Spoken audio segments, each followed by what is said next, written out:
할렐루야. 다시 한번 할까요? 할렐루야. 네, 반갑습니다. 오늘 세례식이 3부 예배 때 있었는데요. 많은 숫자가 우리 청년들이었습니다.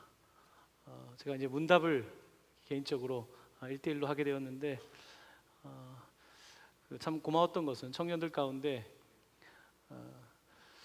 교회를 다녔지만 혹은 다른 교회를 다니거나 뭔가 하나님으로부터 좀 멀어져 있다가 최근에 다시 승리 공동체 오면서 영적으로 회복이 되면서 세례를 받아야겠다 결단한 지체들이 몇 명 있었어요.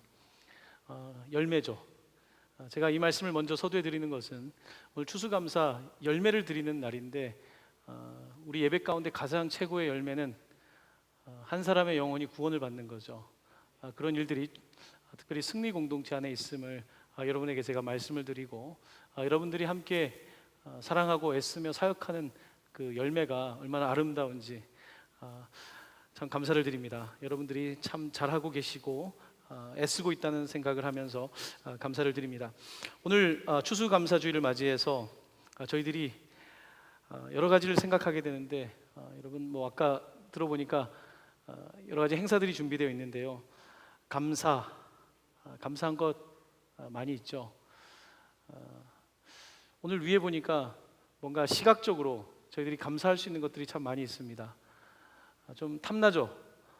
작년에는 제가 다 가져가라고 했던 것 같은데 작년에 가져간 다음에 제가 권사님들께 혼이 나가지고 가져가라는 말은 못하겠고 알아서 티 안 나게 가져가신다면 괜찮지 않을까라는 생각은 해봅니다.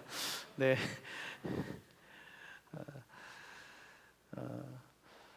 한 해를 지나면서 감사한 일이 참 많습니다. 여러 가지로 감사하고 특별히 승리 공동체를 생각할 때마다 제 마음속에 감사가 있습니다. 우리 목사님과 또 전도사님 또 여러분들 다 열심히 섬긴다는 늘 소식을 듣고 제가 늘 여러분을 뵙지 못하지만 그 소식이 저한테 늘 얼마나 기쁨을 주는지 모르겠습니다. 오늘 추수감사 이야기를 하면서 추수감사는 결산에 관한 겁니다. 한 해를 결산해 봤을 때 감사한 게 있는 건데요. 오늘 이 달란트 비유도 결산에 관한 겁니다. 천국 이야기인데 주인이 종들과 결산하는 이야기인데 그 이야기를 오늘 함께 여러분들과 보려고 합니다. 오늘 본문을 보면 어떤 사람이 있었습니다. 주인이 있었습니다. 그가 타국에 가게 되었는데 그 종들을 불러서 자기 소유를 다 맡겼다고 말씀하고 있습니다. 자기 소유를 맡겼다. 여기서 이 소유라고 하는 단어를 그 원어적으로 보면 그냥 몇 푼을 맡긴 게 아니라 내가 가진 것을 다 맡겼다는 뜻입니다. 다 줬다는 거예요. 종들에게. 여러분, 내 돈을 내가 가지고 있는 자산을 어디 멀리 잠시 해외에 가는데 누군가에게 다 맡긴다는 게 쉬운 일이 아닙니다. 그런데 오늘 비유는 하나님께서 사람에게 다 맡기셨다는 거예요. 하나님께서 여러분에게 한 사람 한 사람에게 다 무언가를 주셨다는 이야기입니다. 어떤 사람에게는 5달란트, 어떤 사람에게는 2달란트, 1달란트를 주셨답니다. 여기서 달란트는 원래는 그 고대 그리스에서는 그 측량할 때 쓰는 킬로그램, 파운드에 해당하는 건데 가장 높은, 가장 무게가 많이 나갈 때 26kg에 해당하는 것을 일컬어서 탈렌트라고 말합니다. 우리가 어린 시절에 이 달란트 비유를 들을 때 1달란트, 워낙 어릴 때 달란트 잔치를 교회에서 많이 해서 1달란트는 별것이 아니라고 생각하지만 26kg에 해당하는 금이에요. 상당한 액수입니다. 이것은 계산을 하면 약 20년 동안 그냥 돈을 모아서 가질 수 있는 게 26kg에 해당하는 1달란트 금입니다. 연봉 3천만 원을 이야기하면 1달란트는 약 6억이 됩니다. 2달란트는 12억, 5달란트는 30억에 해당합니다. 우리가 1달란트 하면 굉장히 작게 생각하는데 여러분이 가지고 있는 생각을 좀 바꿔보라는 의미에서 말씀을 드립니다. 하나님께서는 우리에게 맡기셨다는 거예요. 생각보다 많은 것을. 5달란트, 2달란트, 1달란트. 그냥 대충 맡긴 것이 아니라 모든 것을, 이 모든이라고 하는 의미에는 그의 생명까지, 그가 모든 것을 맡기셨다고 말씀하고 있습니다. 자, 그런데 오늘 본문을 보면 재능대로 맡겼다고 합니다. 각 사람에게 능력에 따라서 5개도 2개도 하나도 주셨다고 말씀하고 계십니다. 자, 오늘 이 천국의 비유에서 이 주인 하나님에 대해서 우리가 한 가지 먼저 이해를 할 수 있습니다. 하나님은 어떤 분이신가? 하나님은 주시는 분이다. 하나님은 공급하시는 분이다. 하나님은 또한 주시고 공급하시고 다 맡기시는 분이다. 하나님은 여러분에게 무언가를 주고 다 맡기셨다는 거예요. 저에게도 무언가를 주고 다 맡기셨는데 각자 맡기신 그 달란트가 다르다. 이것이 오늘 천국에 관한 비유의 시작입니다. 하나님은 주시는 분, 맡기시는 분이라고 한다면 사람의 태도에는 차이가 있다는 것입니다. 오늘 5달란트, 2달란트 받은 사람과 1달란트 받은 사람의 차이가 있습니다. 5달란트, 2달란트 받은 사람은 오늘 본문을 보면 받은 다음에 16절을 보면 그들이 바로 가서 그것으로 장사하였다고 말씀하고 있습니다. 바로 가서라고 하는 이 부분에서 여러분 뭔가 생각을 하게 되지 않습니까? 받았는데 바로 가서 그것으로 일을 했다.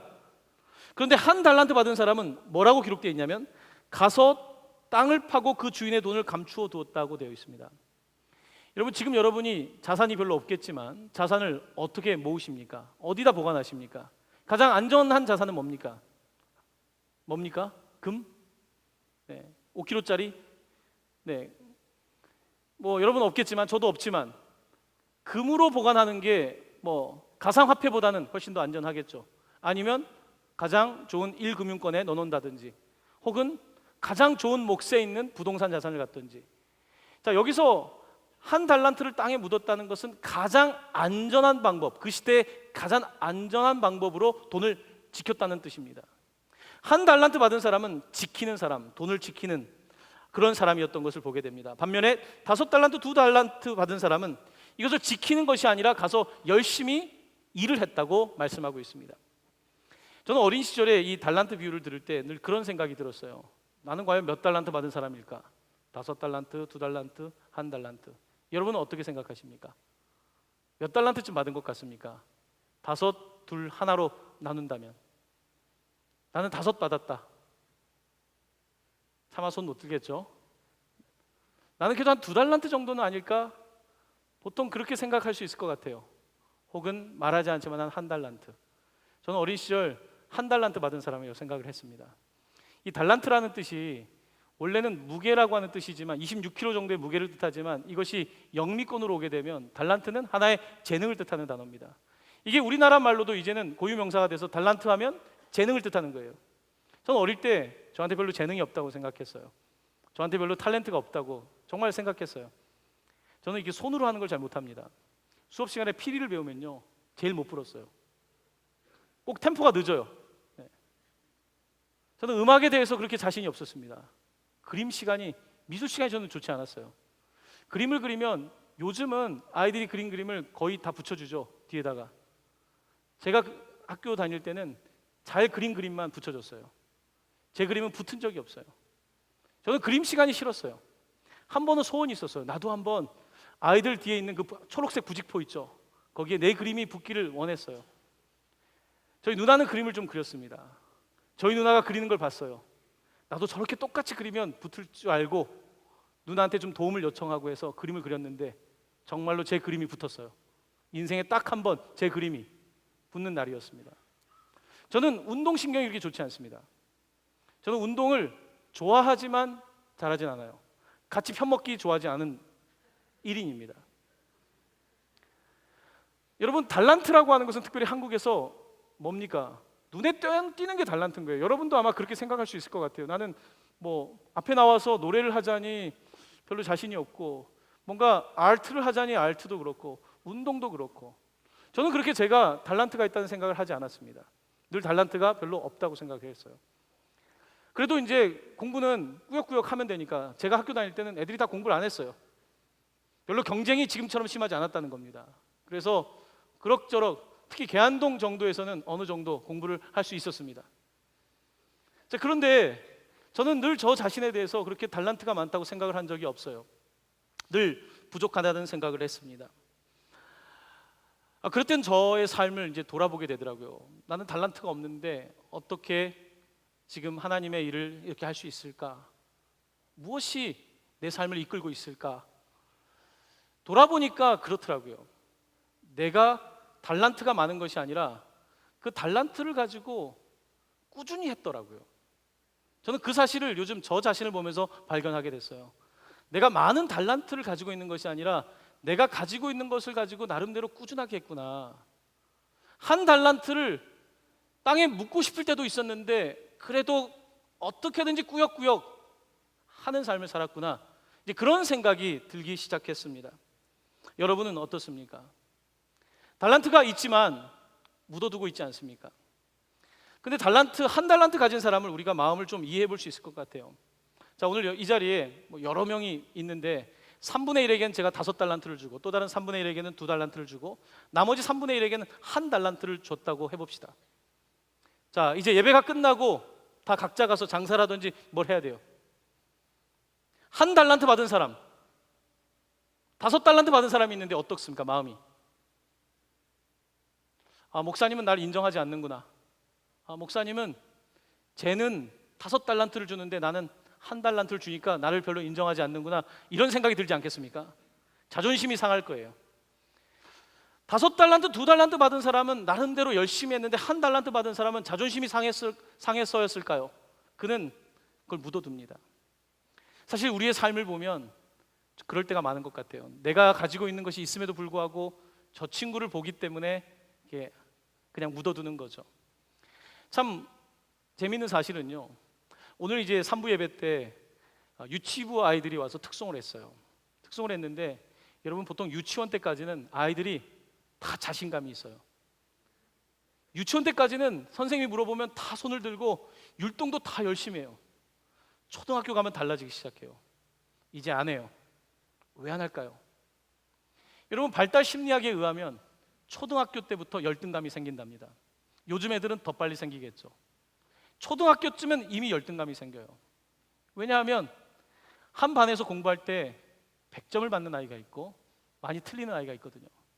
저희 아이들도 초등학교 다니는 아이가 둘이나 있는데 보면 옆에 있는 애들 100점 맞는 애가 있고 많이 틀리는 애가 있어요. 우리 애도 많이 틀려요. 어떨까요?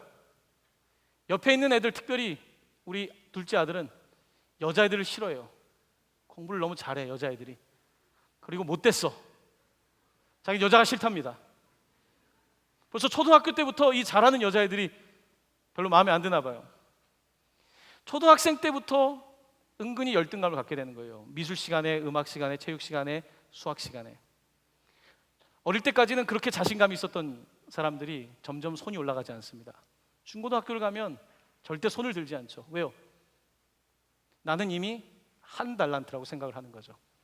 나는 이미 그냥 옆에 있는 친구에 비해서 그렇고 그런 사람이라는 열등감이 학습되기 시작한 겁니다. 보통 이것이 우리가 살아가는 삶의 모습인 것 같아요. 한국의 교육과, 제가 잠깐 미국에 있었기 때문에 교육을 비교해 볼 때 자신감의 차이가 좀 크더라고요. 별로 안 잘하는 애들도 자신감이 있는 거예요. 그런데 잘하는 아이도 자신감이 없는 것이 자칫 우리가 살아가는 세상이 아닌가, 그리고 우리는 그것을 교육이라고 하는 과정을 통해서 학습하고 있지 않는가, 그런 생각을 하게 됩니다. 여러분 자신은 어떻습니까? 나는 1달란트 받은 사람이라고 생각하면서 여러분의 달란트를 묻어두고 있지 않습니까? 제가 지금 목회를 하지만 저도 가끔씩은요, 이렇게 달란트를 좀 묻고 어디에 숨고 싶을 때가 있어요. 어제가 특히 그랬습니다. 설교 준비가 그렇게 안 되는 거예요. 설교 준비가 안 될 때는요, 딱 그런 상상을 합니다. 내가 내일 설교를 안 하면 어떻게 될까? 내가 1부 예배 때 안 나타나면 김용균 목사님이 할까? 누가 설교를 대신할까? 한번 사라져 볼까? 여러분, 제가 이런 상상을 가끔 한다는 것이 여러분은 이상할 거예요. 왜 그럴까요? 가끔 그런 생각을 할 때가 있어요. 아니, 저렇게 설교를 잘하는 목사님들도 계시고 하다 보면 이거 뭐 어떡하나, 이런 생각이 들 때가 있습니다. 저에게 여전히 열등감이 있는 거죠. 여러분에게도 있을 거예요. 사람은 누구나 그렇게 자기가 1달란트 받았다라고 하는 열등 혹은 비교의식 가운데 빠져 있을 수가 있습니다. 제가 여러분께 늘 제 IQ 얘기를 잘 하죠. 저는 중학교 때 IQ 검사를 했는데 IQ가 2자리가 나왔어요. 정말이에요. 저는 그렇게 머리가 좋은 사람이 아닙니다. 근데 제가 이제 교회에서 목회를 하면서 제가 이제 사람들 얼굴을 잘 보고 인사도 하고 이렇게 많은 거를 하고 있는 것 같으니까 제가 요즘 가장 많이 듣는 칭찬이 뭐냐면, 목사님 굉장히 머리가 좋으시죠. 저는 그 얘기를 들으면 속으로 웃습니다. 목사님 머리 좋으시죠. 제가 말은 하지 않았지만 저는 머리 좋은 사람이 아닙니다. 제가 또 요즘 듣는 또 기분 좋은 말이 있어요. 목사님 진짜 잘생기셨어요. 그건 좀 사실인 것 같습니다. 요거는 좀 뭔가 저에게 와닿았어요. 네. 말은 이렇게 하지만 꼭 그런 건 아닙니다. 저 자신이 그렇게 잘생겼다고 생각하며 살지도 않았어요. 저는 저 자신에 대해서 그렇게 대단한 셀프 이미지, 자기 자아상을 가지고 있는 사람이 아닙니다. 절대 그렇지 않습니다. 저는 오늘 본문을 통해서 여러분과 이야기를 하자는 거예요. 여러분들에게 몇 개의 달란트가 있는가? 나에게 한 개의 달란트가 있는데 한 개의 달란트가 적은 달란트가 아니라는 것입니다. 제가 20년 동안 모으는 액수라 그랬잖아요. 이 달란트는 한 달란트 종이 한 장이 아니라 상당히 가치 있는 것을 하나님께서 맡기셨다는 거거든요. 여러분 각자에게. 5이냐 2이냐 하나냐는 것이 그렇게 중요한 것이 아닐 수 있다는 것입니다. 저는 작년 주보를 만들 때 이제 여러분은 청년부 주보를 보고 있지만 저는 항상 맨 앞쪽에 제가 설교할 주제에 관한 제가 묵상한 것을 이렇게 간단하게 씁니다. 제가 여러분께 한번 읽어드릴게요. 오늘 설교의 주제 제목은 대범한 충성입니다. 충성, 주님의 명을 받았습니다. 5달란트, 2달란트, 1달란트 그건 아무 상관없습니다. 주님께서 저를 믿고 맡기셨으니 한번 열심히 해보겠습니다. 혹시 다 잃어도 괜찮겠지요. 어차피 다 주님의 것이니 있는 힘을 다해서 해보겠습니다. 모두 잃어도 제 것은 아니니까요. 충성, 주님 여기에 열매가 있습니다. 전 그저 말씀대로 한 것뿐인데 이렇게나 많이 거두었습니다. 잘하였다 착하고 충성된 종아, 내가 작은 일에 충성하였음에 내 주인의 즐거움에 참여할지어다. 아멘. 오늘 저에게 본문을 읽으면서 평소에 와닿지 않았던, 강하게 와닿지 않았었는데 더 강하게 와닿았던 단어는 충성이라고 하는 단어였습니다. 하나님이 우리에게 뭘 요구하고 계실까? 충성을 요구하고 있다는 것입니다. 우리는 하나님을 이해할 때 충성이 아니라 결과를 기다리는 하나님이라고 생각할 수 있어요. 하나님은 결과주의자야. 하나님은 분명히 뭔가 내가 해야지, 내가 많은 것을 이루어야지 나를 기뻐하실 거야, 그런 생각을 할 수 있는데 사실 하나님은 그런 하나님이 아니십니다. 여러분들과 함께 1달란트 받은 사람이 자신감이 없었을 뿐만 아니라 그에게 큰 문제가 하나 있었습니다. 그것은 바로 하나님에 대한 God 이미지, 하나님에 대한 이해를 잘못하고 있었던 것입니다. 여러분 24절 25절 말씀에 등장하는 1달란트 받은 사람의 이야기를 한번 저와 함께 한 목소리로 읽기를 원합니다. 시작. 1달란트 받았던 자는 와서 이르되 주인이여 당신은 굳은 사람이라 심지 않은 데서 거두고 해치지 않은 데서 모으는 줄을 내가 알았으므로 두려워하여 나가서 당신의 달란트를 땅에 감추어 두었었나이다. 보소서 당신의 것을 가지셨나이다. 아멘. 1달란트 받았던 자가 와서 뭐라고 이야기하냐면 하나님께 주인이여 당신은 굳은 사람입니다. 당신은 얼굴이 굳어 있는 사람입니다. 당신은 아주 계산에 밝은 사람입니다. 당신이라는 고용주는 굉장히 계산에 밝아서 얼굴이 굳어 있고 만약에 사업에 실패하면, 투자에 실패하면 우리를 혼낼 사람입니다. 그러면서 뭐라고 하고 있냐면 심지 않은 데서 거두고, 이거는 악덕 자본주의자죠. 심지 않은 데서 거두고 해치지 않은 데서 모으는 분입니다. 당신은 철저한 결과주의자고 당신은 완벽주의자고 당신은 그렇게 요구하는 분이기에 혹여나 내가 일을 했다가 결과가 망쳐질까 봐 차라리 나는 가장 안전한 땅 속에 1달란트를 묻었습니다. 이렇게 대답을 하는 것입니다. 여러분 1달란트 받은 사람이 얼마나 하나님에 대해서 오해하고 있습니까? 하나님은 굳은 사람입니까? 하나님은 얼굴이 굳은 분입니까? 하나님은 우리에게 결과를 계속해서 요구하는 결과주의자입니까? 실적주의자입니까? 경영실적, 우리는 계속해서 실적, 성적도 실적을 요구하는 분입니까? 하나님은 실적을 요구하기 전에 충성을 요구하십니다.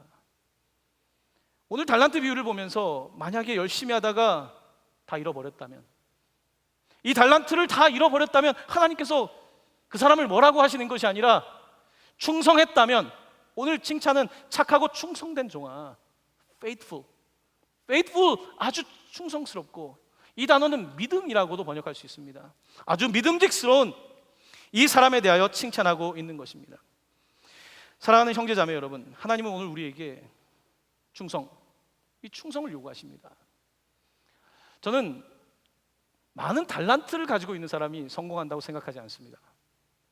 왜냐하면 많은 달란트를 가지고 있는 사람은 생각을 많이 할 수 있고요, 충성보다는 자기를 의지할 가능성이 높지 않겠습니까? 하지만 내가 달란트가 적다면 난 할 수 있는 게 충성밖에 없습니다. 하나님은 누구를 사용할까요? 물론 달란트가 많고 충성한다면 더 좋겠죠. 하지만 달란트가 하나이지만 충성한다고 해서 하나님의 칭찬이 더 약한 것은 아닙니다. 하나님은 5달란트, 2달란트 받은 사람에게 글씨 하나 안 틀리게 똑같이 칭찬하고 있는 것을 보게 됩니다. 만약에 1달란트 받은 사람이 정말 충성했다면 하나님은 글씨 하나 틀리지 않게 그를 칭찬할 것입니다.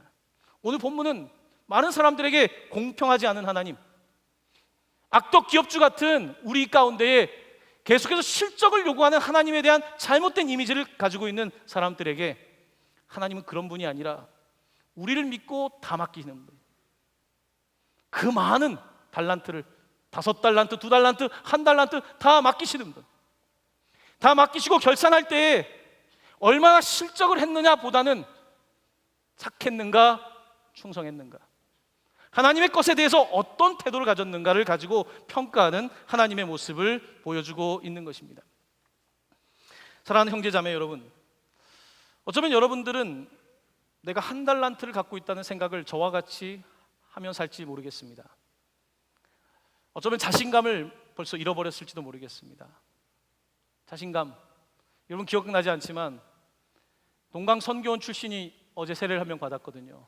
동강 선교원 다닐 때는 늘 손을 들고 했을 텐데 초등학교를 지나고 중고등학교를 지나다 보니까 손을 들지 못하고 자신감이 결여되고,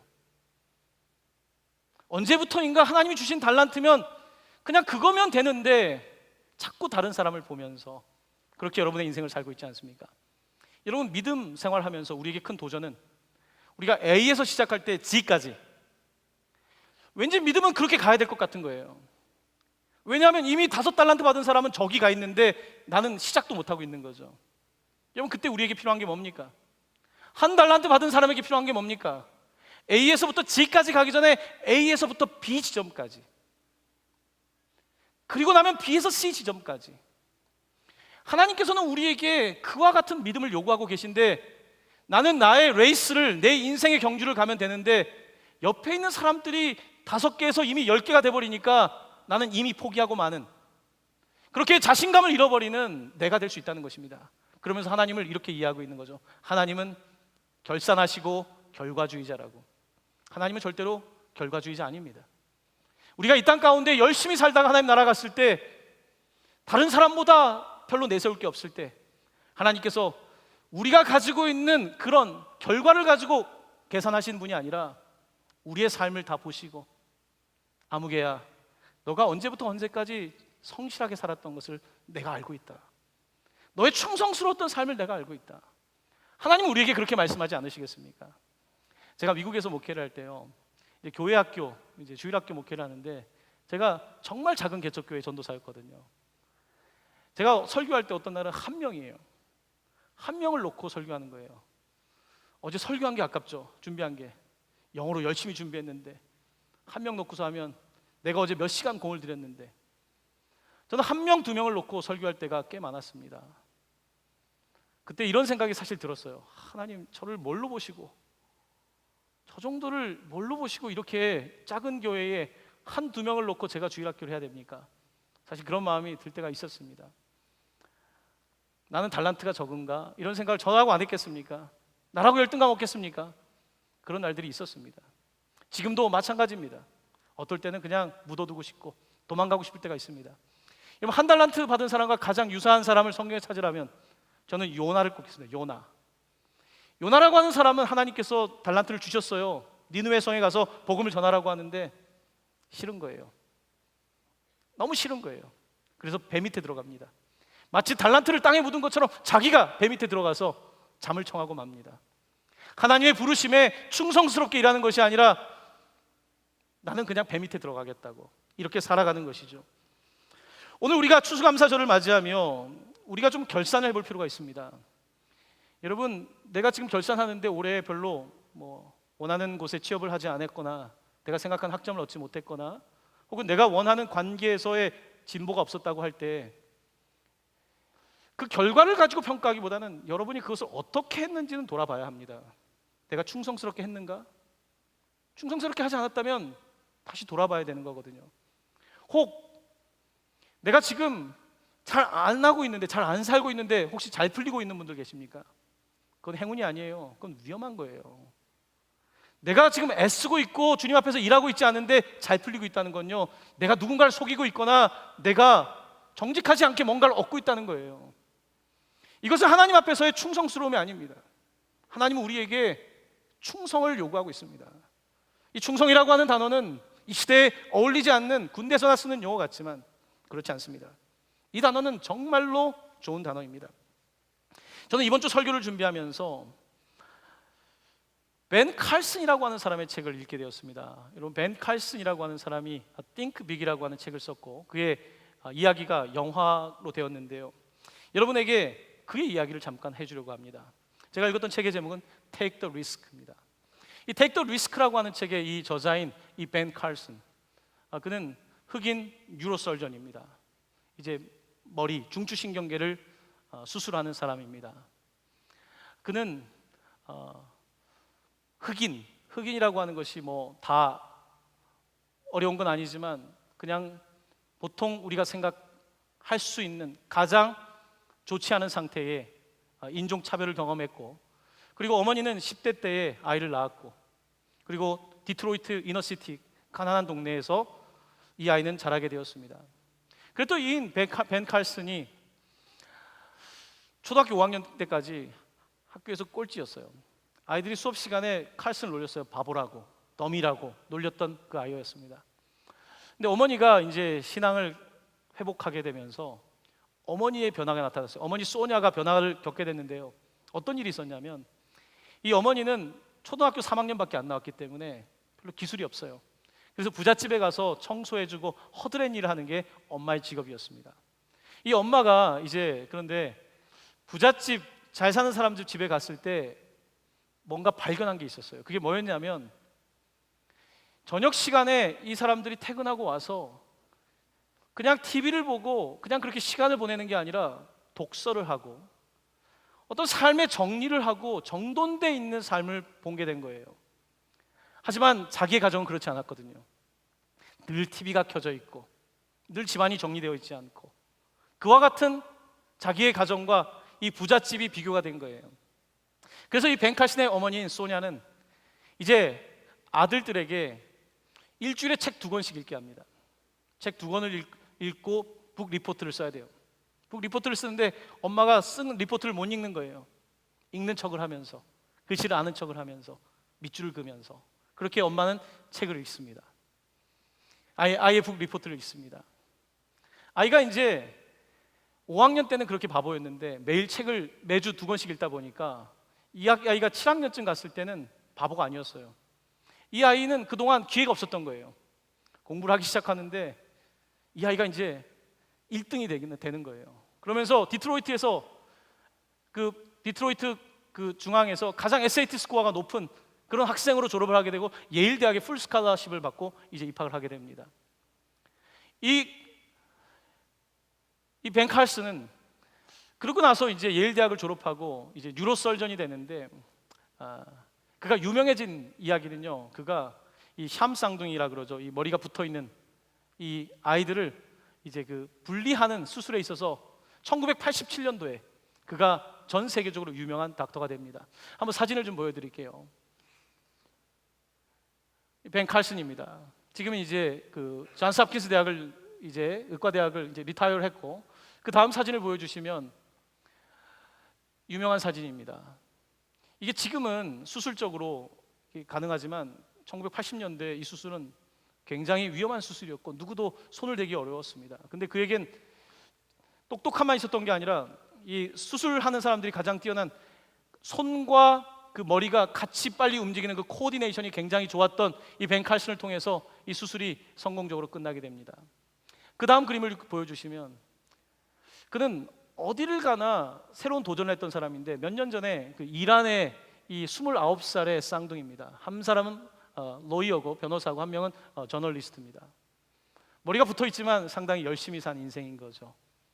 이들 수술을 얼마나 두렵습니까? 성인이니까 더더욱 실패할 확률이 높은 이 수술을 그는 맞습니다. 이 수술은 보통 28시간 이 정도 걸리는 수술입니다. 수술실에 들어가서 위험한 순간마다 그는 늘 하나님께 맡긴다고 기도하며 수술을 했는데, 안타깝게도 이들은 죽고 맙니다. 수술하기 전에 이들이 얘기했던 건 정말 독립된 나의 삶을 살고 싶습니다. 한 번이라도 내 삶을 살고 싶습니다. 설령 죽는다고 해도 괜찮습니다. 이 이야기를 했던 그들의 수술을 하게 되는데요, 책의 내용은 이겁니다. 테이크 더 리스크의 핵심적인 내용은 벤 칼슨의 성공의 이유가 무엇이었을까? 그는 이렇게 말합니다. 저는 어린 시절에 리스크가 많았던 아이였습니다. 나는 어린 시절에 참 위험 속에 살았던 아이입니다. 아버지로부터 버림을 받았고, 친척 집에서, 학교에서 그는 늘 분노 장애가 있었던, 나는 항상 리스크를 짊어지고 살았기 때문에 커서도 다른 사람이 가는 쉬운 길이 아니라 뉴로설전에서도 또 다른 사람이 가지 않았던 이 머리를 분리하는 일, 다른 사람이 가지 않았던 길을 자기가 계속해서 선택할 수 있었던 이유는 자기는 어릴 때부터 그런 사람이었기 때문에 이것이 가능하다는 이야기를 합니다. 제가 오늘 여러분과 벤 칼슨의 이야기를 잠시 드리는 이유는 이겁니다. 물론 또 하나의 성공 신화를 말하고자 하는 것이 아닙니다. 여러분, 사람의 차이는 뭘까요? 저는 리스크, 내 앞에 있는 그 위험 부담을 얼마나 내가 수용할 수 있는가가 사람의 차이라고 생각합니다. 한 달란트 받은 사람은 리스크를 테이킹하지 못합니다. 이 위험 부담을 견뎌내지 못하고 가장 안전한 곳에 놔두는 거예요. 벤 칼슨이 미국을 비판하는 이야기를 많이 합니다. 그러니까 무슨 이야기를 하냐면요, 미국의 성공은 처음부터 리스크, 어렵고 위험한 일을 해오면서 미국이란 나라가 만들어졌는데, 언제부터인가 미국은 시큐리티, 모두 안정적인 것만 하려고 한다. 보험 상품부터 해서 모든 것들은 안정 중심으로 간다고 이야기를 하면서, 그는 삶은 안정에 있지 않고 끊임없이 리스크를 계속해서 무릅쓰는 삶에 있다, 그런 이야기를 하는 것입니다. 사랑하는 형제 자매 여러분, 내가 지금 한 달란트를 가지고 있다면 이것을 안전하게 묻어두는 것이 맞겠습니까? 아니면 이것을 가지고 리스크를 무릅쓰고 한번 해보는 것이 낫겠습니까?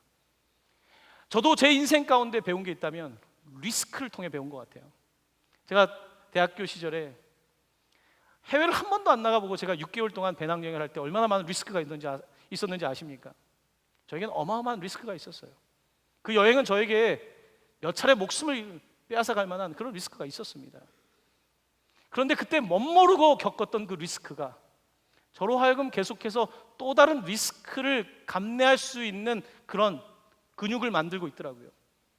사랑하는 형제 자매 여러분, 지금 다른 사람이 얼마를 가지고 있느냐에 집중하기보다는 지금 내가 현재 가지고 있는 것을 내가 땅에 묻어두고 있는가, 아니면 그것을 가지고 무언가 해보려고 하고 있는가, 하나님에 대하여 내가 어떻게 이해하는가, 하나님은 그냥 숫자 노름을 하는 분인가, 아니면 지금 하나님은 나에게 충성을 묻고 있는 분인가. 엄밀하게 말하면요, 다 잃으면 어떻습니까? 다 잃어도 하나님 주신 것인데, 그렇지 않습니까?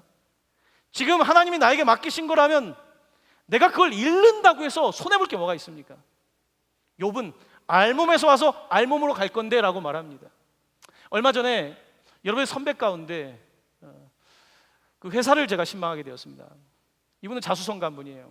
40대 젊은 사업가입니다.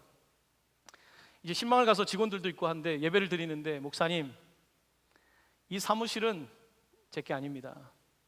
이 사무실은 하나님의 은혜로 누가 투자해 줬습니다. 목사님, 이 앞에 있는 컴퓨터도 제 것이 아닙니다. 이 전화도 제 게 아닙니다. 이 사무실에 제 건 하나도 없습니다. 목사님, 원래부터 저는 굉장히 가난했던 사람입니다. 오늘 이렇게 자녀가 있고 사업이 있는 건 다 기적입니다. 저는 지금 사업을 하면서 하나님이 다 가져가셔도 괜찮다고 믿는 믿음으로 사업을 하고 있습니다. 왜냐하면 원래부터 저는 아무것도 없었으니까요. 그러면서 저에게 보통 기도 요청할 때, 목사님, 땅을 좀 더 사게 해주시고 사업이 더 번창하게 해주시고, 이런 기도를 요청하는데, 이분은 목사님, 성공이든 실패든 저는 하나님께 달려있다고 믿습니다. 이 믿음 유지하게 해주십시오. 이게 제 기도 제목입니다. 그렇게 말씀하시는 거예요. 저는 그 젊은 집사님의 그 기도 제목을 듣고 참 은혜를 받았습니다. 사랑하는 형제자매 여러분, 아직 늦지 않았습니다. A부터 B까지 가지 않고 Z를 생각하는 사람은 사기꾼입니다. 이건 사기꾼이에요. 믿음은 A부터 Z까지 그냥 이렇게 가는 사기가 아니고 도박이 아닙니다. 믿음은 우리에게 각자의 재능대로 주셨고, 그 재능대로 주신 것에서 내가 A에서 B로, B에서 C로 끊임없이 충성스럽게 살아갈 때에 하나님께서는 반드시 갚아주실 것이다. 올해 씨앗을 뿌렸는데 열매가 맺히지 않았습니까? It's okay. 괜찮습니다. 하나님은 기억하십니다. 또 내년에 그 다음에. 여러분, 인생은 그렇게 짧은 것이 아닙니다. 하나님은 기억하고 계시는 분입니다. 하나도 잊지 않고 기억하시는 분이고, 하나님께서는 그리고 그것을 갚아주는 분이십니다. 우리가 믿는 하나님은 그렇게 신실하신 하나님이십니다. 그렇다고 한다면 우리도 어떻게 살아야 되겠습니까? 신실한 종들로 충성, 하나님께 충성하겠습니다. 내 삶은 하나님의 것입니다 라고 고백할 때 하나님께서 반드시 여러분의 삶에 많은 것들을 갚아주실 것이며, 착하고 충성된 종아, 내가 작은 일에 충성하였음에 이제는 B에서 C로, C에서 D로 너를 이끌어 많은 사람을 구원하는 그런 사람으로 사용하겠다 말씀하실 것입니다. 사랑하는 형제 여러분, 자매 여러분, 여러분의 삶에 하나님의 은총이 함께 하시기를 예수님의 이름으로 간절히 축원합니다. 아멘.